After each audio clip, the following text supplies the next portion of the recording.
बिस्मिल्लाहिर्रहमानिर्रहीम अस्सलाम वालेकुम रहमतुल्लाह। अमेरिका ईरान के दरमियान जो इस वक्त सीज़ फायर है वो तो हो रहा है, नहीं हो रहा, हो चुका है, खिलाफ वर्जी हो जाती है। लेकिन पाकिस्तान और यूएई के दरमियान जो इस वक्त फाइनेंशियली जंग छिड़ चुकी है उसका सलूशन नज़र नहीं आ रहा और वो बढ़ती चली जा रही है, बढ़ती चली जा रही है। जबकि इस सीज़ फायर के लिए यूएई की जानिब से बहुत बड़ी ऑफ़र रखी गई है। वो ऑफ़र है, अभी जो इन्होंने पैसा वापस करना है, यूएई ने जो पैसा डिमांड किया पाकिस्तान से वापस करने के लिए, वो तकरीबन कोई $3.5 अरब बनता है। $3.5 अरब। और पाकिस्तान इसको वापस करने के लिए भाग दौड़ कर रहा है, अमेरिका से पैसे मांग रहा है, चाइना से पैसे मांग रहा है, सऊदी अरब से पैसे मांग रहा है। यानी इसको वापस करने के लिए एड़ी चोटी का जोर लगा रहा है, किसी से पैसे मांग रहा है, इधर से मांग रहा है, उधर से मांग रहा है। मांगने की वैसे भी आपको पता है शहबाज शरीफ को तो बड़ी पुरानी बीमारी है। जब से वज़ीर आज़म बना है, दुनिया के अंदर जब भी ये ट्रैवल करता है, जाता है, और ये शहबाज शरीफ ने वाक़या खुद सुनाया कि लोग समझते हैं कि हम भीख मांगने आ गए, हम भिखारी आ गए हैं, और उनको शहबाज शरीफ बताता है कि नहीं, हम भीख मांगने नहीं आए, बल्कि हमारी मजबूरी है। तो इंसान मजबूरी में ही पैसे मांगता है, खुशी से कोई पैसे नहीं मांगता। अगर आप अपने हालात को ठीक कर लें, बेहतर कर लें, उसके ऊपर काम करें, तो ये मजबूरी ख़त्म हो जाएगी। अब यूएई ने पाकिस्तान से तकरीबन जो $3.5 अरब मांगा है, उससे भी एक हाथ आगे जाते हुए यूएई ने $5 अरब की ऑफ़र रख दी है। $5 अरब की छोटी ऑफ़र नहीं है। किसके बदले? इमरान खान के बदले।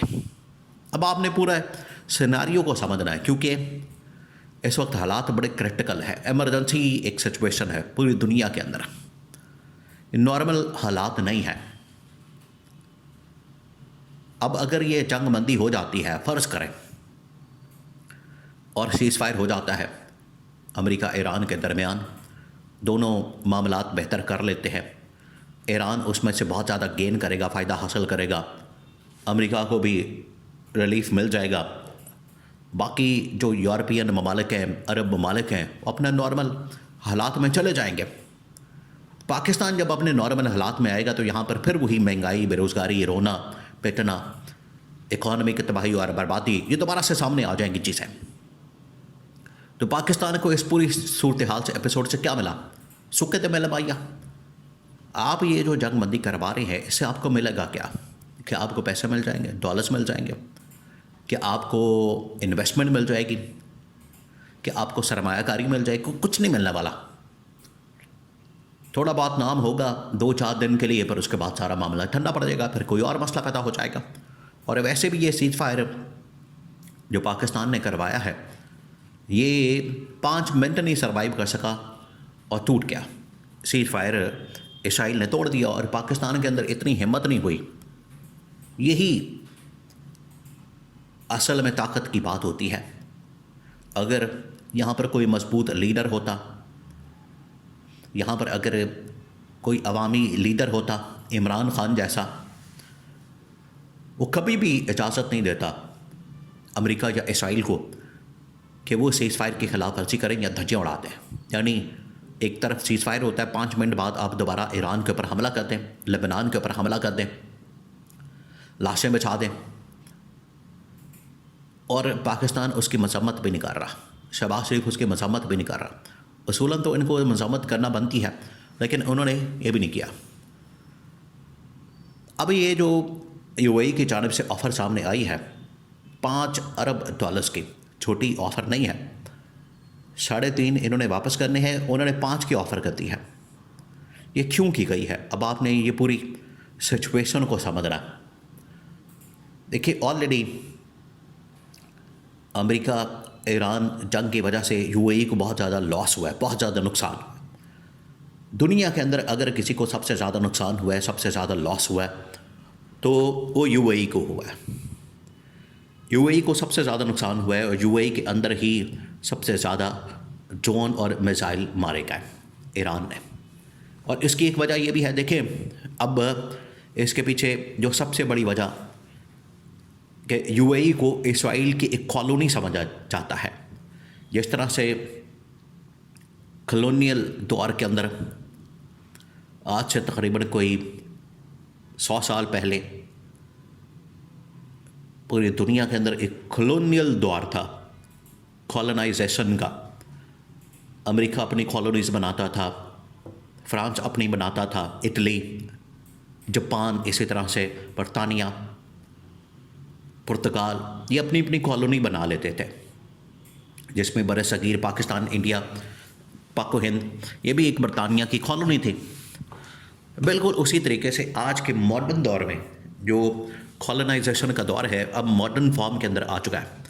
रियासतें अपनी जगह मौजूद है, नेशन स्टेट अपनी जगह मौजूद है, वहाँ पर हुक्मरान उन इलाक़ों के, उन ममालिक के मौजूद हैं, लेकिन उसको चलाने वाला, ऑपरेट करने वाला कोई और होता है। यही सिस्टम इसराइल ने यूएई के ऊपर अप्लाई किया है। असल में यूएई इसराइल की कॉलोनी है, और ये जितनी इन्वेस्टमेंट, सरमायाकारी, वहाँ पर जितना पैसा, रेल पेल, उसकी हर चीज़ जो नज़र आती है वो इसराइल की वजह से है। वरना यूएई के अंदर इतनी कैपेसिटी नहीं है कि इतना पैसा दुनिया का वो इकट्ठा कर सके। आज उसका पोल खुल गया, और ईरान जानता है कि अगर इसराइल हमला करेगा तो उसके जवाब में यूएई के ऊपर हमला करेंगे तो उतनी ही चोट आएगी, उतना ही दर्द और तकलीफ होगी इसराइल को। ये ऐसे नहीं हमला किया जा रहा यूएई के ऊपर, उसके पीछे ये रीज़न है, ये सोच है। इनको पता है कि सारी जो इनकी पैसा, माल, दौलत, सब कुछ जो पड़ा हुआ है, इनका जो असल में एक फ्रंट मैन के तौर पर, फ्रंट स्टेट के तौर पर जो काम कर रहा है वो यूएई है। तो वहाँ पर वो हमला करते हैं ईरान। इनको पता है कि वहाँ पर हमला करने से उतनी ही चोट मिलेगी, ज़ख़म, तकलीफ़, दर्द उतना ही होगा जितना इसराइल के ऊपर हमला करने से। तो अब यूएई ने पाकिस्तान को ये ऑफ़र दिया। उनको पता है कि इमरान खान कम अज़ कम ये समझा सकता है, इसराइल को जंगबंदी करवा सकता है, ईरान को समझा सकता है, अमेरिका को समझा सकता है, ताकि यूएई का उससे फ़ायदा हो सके।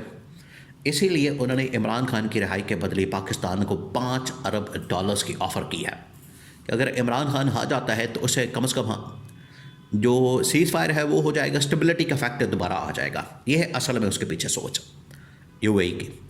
तो यूएई ने अपना इंटरेस्ट और अपना मफाद सामने रखते हुए पाकिस्तान को ये बहुत बड़ी ऑफ़र की है।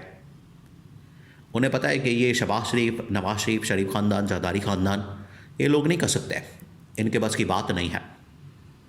अगर कोई ये काम कर सकता है तो वो इमरान खान है। इसी वजह से इमरान खान की रिहाई के बदले, इमरान खान को छुड़वाने के बदले $3.5 अरब उन्होंने डॉलर्स कहा है कि वापस ना करें, बल्कि हम आपको $5 अरब देने के लिए तैयार हैं इमरान खान की रिहाई के बदले।